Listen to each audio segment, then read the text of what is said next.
नमस्कार मित्रों, मैं विनोद राजपूत बेसिक एस्ट्रोलॉजी में आपका स्वागत करता हूं। मित्रों, आज हम आपके लिए एक छोटी सी जानकारी लेके आए हैं। ये जानकारी पति पत्नी के उम्र में जो डिफरेंस आता है उस डिफरेंस के बारे में चर्चा करने वाले हैं कि उसे ज्योतिष में कैसे देखा जाता है।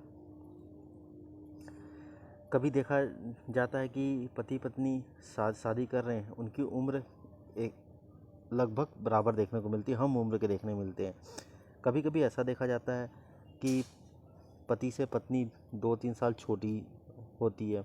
कभी ऐसा देखा जाता है कि वो 4-5 साल छोटी होती है। कभी कभी ऐसा देखा जाता है कि वो उम्र में 10-10 साल का डिफरेंस देखने को मिलता है।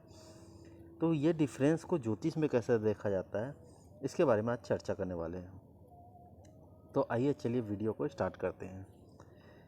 सबसे पहले हम जानते हैं कि ये पहला भाव लग्न होता है और नीचे का ये 7वां भाव होता है जिसमें विवाह देखा जाता है। तो जब भी इस 7वें भाव में 5 नंबर की राशि लिखी हो या फिर यहाँ पे सूर्य विराजमान हो या फिर सूर्य की दृष्टि पड़ रही हो, सूर्य की 7वीं दृष्टि पड़ती है, तो सूर्य लग्न में बैठा हो, लग्न में बैठने से उसकी 7वीं दृष्टि पड़ेगी विवाह भाव में।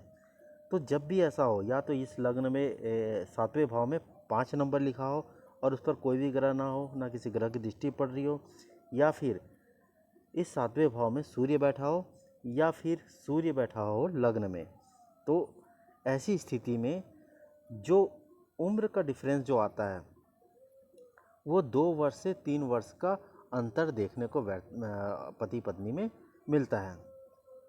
ठीक, तो सूर्य देवता के यहाँ स्थित होने से या उसकी दृष्टि पड़ने से हम ये मान सकते हैं कि यहाँ पर जो उम्र में आएगा वो 2 से 3 वर्ष का अंतर देखने को मिलता है।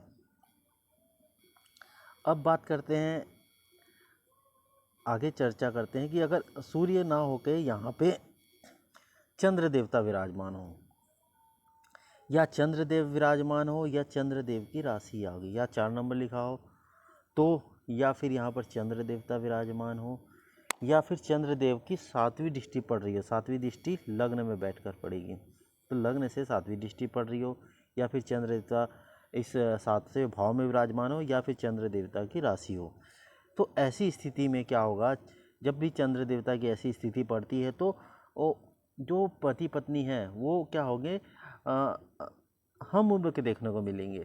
ठीक है, उनकी उम्र में ज़्यादा कुछ अंतर देखने को नहीं मिलेगा, लगभग वो समान उम्र के देखने को मिलते हैं। अब बात करते हैं, अगर चंद्रमा के अलावा यहाँ पर अगर मंगल विराजमान हो, ठीक है, तो मंगल की राशियाँ भी होती है। मंगल की राशि होती है, पहला 1 नंबर मेष राशि और दूसरा 8 नंबर वृश्चिक राशि।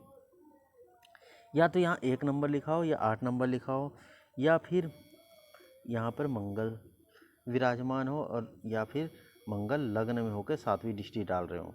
परंतु मंगल की 7वीं दृष्टि के अलावा 4थी और 8वीं दृष्टि भी होती है। तो या तो मंगल लग्न में विराजमान हो, या 7वें भाव में विराजमान हो, या 4थे भाव में, 4थे भाव से दृष्टि डालेंगे, 4थी दृष्टि 7वें भाव में डालेंगे, या फिर 12वें भाव में विराजमान हो, मंगल देवता 12वें भाव में विराजमान होकर 8वीं दृष्टि कहाँ डालेंगे, 7वें भाव में। तो यहाँ पर मंगल देवता का प्रभाव आने से जो उम्र है वो उम्र क्या होगा, 3 से 4 साल का अंतर दिखाई देता है उनकी उम्र में। विवाहित जीवन में जो पति पत्नी है उनकी उम्र में 3 से 4 साल का अंतर दिखाई पड़ता है। अब मंगल के अलावा अगर यहाँ पर बात करते हैं दूसरे ग्रह बुध देवता की, ठीक है, तो जब भी बुध ग्रह या फिर बुध ग्रह की राशि आती है, बुध ग्रह की राशि 3 नंबर अगर 6 नंबर लिखा हो, ठीक है, 3 नंबर 6 नंबर यहाँ पर लिखा हो, या फिर यहाँ पे बुध विराजमान हो, ठीक है, और बुध की 7वीं दृष्टि पड़ रही हो, मतलब बुध लग्न में विराजमान हो, ठीक है, तो जब भी बुध ग्रह की ऐसी स्थिति मिलती है कुंडली में, तो इसमें भी अंतर ज़्यादा देखने को नहीं मिलता है। यहाँ पे अंतर 1 या 2 वर्ष का देखने को मिलेगा। ठीक है, अब बात करते हैं बुध ग्रह के अलावा अगर यहाँ पे शुक्र ग्रह विराजमान हो, ठीक है, या फिर शुक्र ग्रह की राशि हो। तो शुक्र ग्रह की राशि कौन कौन सी होती है? 2 नंबर और 7 नंबर, ये शुक्र ग्रह की राशियाँ होती है।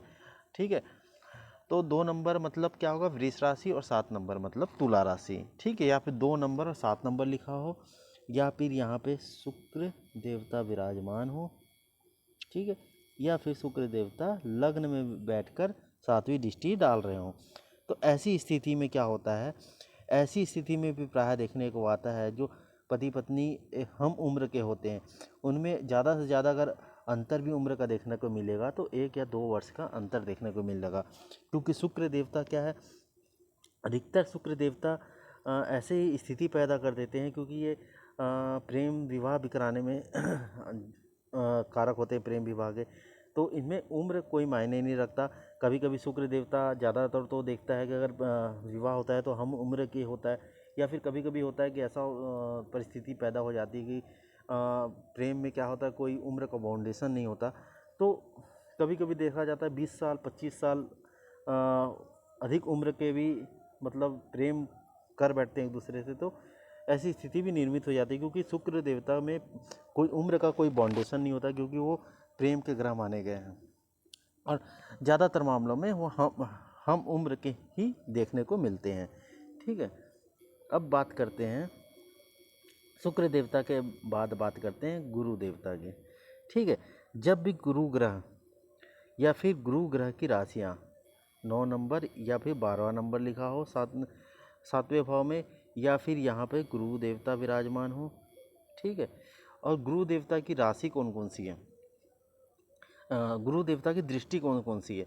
तो सबसे पहले 7वीं दृष्टि जो कॉमन सभी ग्रहों की होती है, तो लग्न से बैठ के 7वीं दृष्टि गुरु देवता अगर 7वें भाव में डाले, या फिर गुरु की 5वीं दृष्टि होती है, 5वीं दृष्टि डाले तीसरे भाव में बैठकर, या फिर गुरु देवता की कौन सी दृष्टि होती है?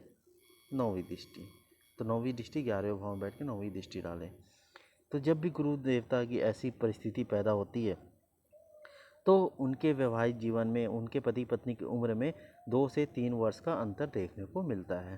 ठीक है, तो अब बात करते हैं गुरु देवता के बाद हम बात करते हैं शनि देव की। ठीक है, तो इन ग्रहों में जनरली देखा गया है कि ज़्यादा उम्र का डिफरेंस देखने को नहीं मिलता है। परंतु जब शनि देव की बात करें, तो शनि देवता की बात करें तो यहाँ पर अगर 10 नंबर लिखी हो और 11 नंबर लिखी हो तो ये शनि देव की राशि के अंतर्गत आते हैं। तो यहाँ पर या फिर 10 नंबर या 11 नंबर राशि लिखी हो, या फिर शनि देवता यहाँ विराजमान हो। ठीक है, और शनि देवता की तीसरी दृष्टि होती है, 7वीं दृष्टि होती है और 10वीं दृष्टि होती है। तो शनि देवता यहाँ विराजमान हो, या फिर शनि देवता लग्न से बैठकर 7वीं दृष्टि डाल रहे हो, या फिर शनि देवता पंचम भाव में बैठकर तीसरी दृष्टि डाल रहे हैं, या फिर 10वें भाव में बैठकर अपनी 10वीं दृष्टि 7वें भाव में डाल रहे हो।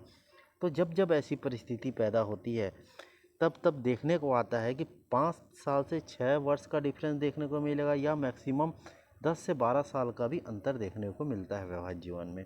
ठीक है, ये परिस्थितियाँ विवाह में विलम्ब भी कराती है, और वैवाहिक जिससे विवाह होता है उसमें जो डिफरेंस है, एज डिफरेंस है, बहुत ज़्यादा पैदा भी कर देते हैं शनि देवता यहाँ पे। अब बात करते हैं राहु और केतु के बारे में। राहु केतु सेम फल देते हैं। अगर राहु केतु यहाँ पर विराजमान हो, ठीक है, तो राहु केतु ग्रहों के साथ मिश्रित फल देते हैं। राहु का, क्योंकि राहु की कोई राशि नहीं होती राहु केतु की, तो राहु जैसे अगर यहाँ विराजमान है 7वें भाव में, या फिर लग्न में बैठ कर 7वीं दृष्टि डाल रहे हो, या फिर तीसरे भाव में बैठकर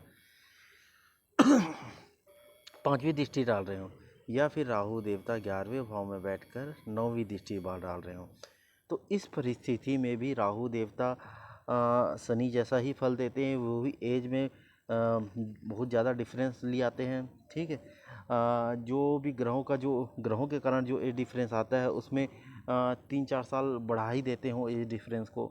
तो ऐसी स्थितियाँ राहु और केतु के होने से समान फल मिलता है, ये भी एज डिफरेंस को बहुत ज़्यादा बढ़ा देते हैं। ठीक है, इसके अलावा एक सूत्र और मैं आपको बताना चाहूँगा। ये तो हो गया ग्रहों की पोजीशन के कारण हम उम्र के बारे में पता कर सकते हैं। अब इसके अलावा सातवें भाव में जो राशि आती है, मान लो कि सातवें भाव में यहाँ 7 नंबर लिखा हुआ और यहाँ पर शुक्र आ गया, 7 नंबर लिखा हुआ तो उसकी राशि सप्तमेश हुआ शुक्र। और ये शुक्र जाके कहाँ बैठ गया, तीसरे भाव में। तीसरा भाव क्या है, छोटे भाई बहनों का। और 11वां भाव होता है बड़े भाई बहनों का। जब भी सप्तमेश का संबंध तीसरे भाव से बनता है तो जो भी जीवन साथी है वो छोटा मिलेगा, उम्र में वो छोटा होगा। और जब से सप्तमेश का संबंध बनता है 11वें भाव से, तो इस परिस्थिति में जो जीवन साथी होगा वो उम्र से बड़ा हो सकता है। ठीक है, ये योग ज्योतिष में मेरे आजमाए हुए हैं। जब भी सप्तमेश का संबंध बनता है तीसरे भाव से तो देखने में आता है प्रायः कि भले ज़्यादा नहीं तो 6 महीना या फिर साल 2 साल का अंतर होगा, पर वो जीवन साथी छोटा मिलता है। और जब भी 11वें भाव से संबंध बनता है तो जीवन साथी उम्र में बड़ा होता है। तो एक छोटी सी जानकारी थी जो मैं आपको देना चाह रहा था। आशा करता हूँ कि आपको जानकारी अच्छी लगी हो, और ऐसे ही इंटरेस्टिंग जानकारी लेने के लिए आप हमसे जुड़े रहें और हमारे चैनल को सब्सक्राइब करें। अगर वीडियो अच्छी लगी हो तो लाइक ज़रूर करें और कमेंट करके बताएं कि आगे आने वाली वीडियो आपको किस टॉपिक में चाहिए। और अगर आपको भी कुछ अपनी कुंडली के बारे में जानकारी लेना हो तो आप कमेंट में अपना डिटेल दे सकते हैं। धन्यवाद।